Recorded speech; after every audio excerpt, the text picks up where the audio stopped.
തുടങ്ങാം. അപ്പം ഞങ്ങൾ ഇന്ന് കാണിക്കുന്നത് ക്യാമ്പ്രിക് കോട്ടൺ ആണ്. 60s by 60s ആയിട്ടുള്ള കോട്ടൺ ഫാബ്രിക് ആണ് കേട്ടോ. മിക്സ് ആൻഡ് മാച്ച് ആയ ഒരു കളക്ഷൻ ആണല്ലേ അഞ്ജലി? അപ്പോൾ ഒന്ന് കാണിക്കട്ടെ, കൊണ്ടുപോകല്ലേ? ആദ്യത്തെ ഡിസൈൻ എന്നുള്ളതൊരു സിഗ്സാഗ് സ്റ്റൈലിലേക്ക് വരുന്നു.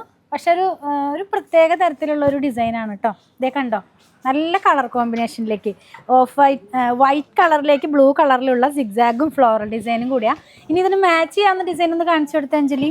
ഇങ്ങനെ വരും. ഇത് വരുന്നത് ഒരു ഇക്കട്ട് സ്റ്റൈലിലുള്ള പ്രിന്റ് ആണ് കേട്ടോ. ഇതേ ഈ ഒരു സ്റ്റൈലിലേക്ക് വരും. ഇതൊക്കെ വളരെ റെയർ ആയിട്ട് വരുന്ന ഡിസൈനാണ്, നമ്മൾ എപ്പോഴും കൊണ്ടുവരുന്ന ഡിസൈൻ അല്ല. ഇത് തന്നെ ഇതിപ്പോൾ ബ്ലൂവിലേക്കല്ലേ വന്നേ. നെക്സ്റ്റ് വൺ വന്നിരിക്കുന്നത് ഒരു പിങ്ക് കളറിലേക്ക്. പിങ്ക് അല്ലേ ഇത്? പീച്ചാണോ? പീച്ച്. അതെ, പീച്ച് കളറിലേക്ക് ഇതേ വരുന്നു. ഇങ്ങനെ ഇരിക്കും ആ ഒരു ഇക്കട്ട് സ്റ്റൈലിലുള്ള പ്രിന്റ്. നെക്സ്റ്റ് വൺ അതിൻ്റെ തന്നെ ആ ഒരു സിഗ്സാഗ് സ്റ്റൈലിലുള്ളതാണ് കേട്ടോ. 139 രൂപയിലുള്ള ഈ പ്രൊഡക്റ്റ് പർച്ചേസ് ചെയ്യാൻ വാട്സപ്പിൽ കോൺടാക്ട് ചെയ്തില്ലെങ്കിൽ നമുക്ക് ഷോപ്പ് വിസിറ്റ് ചെയ്യുക.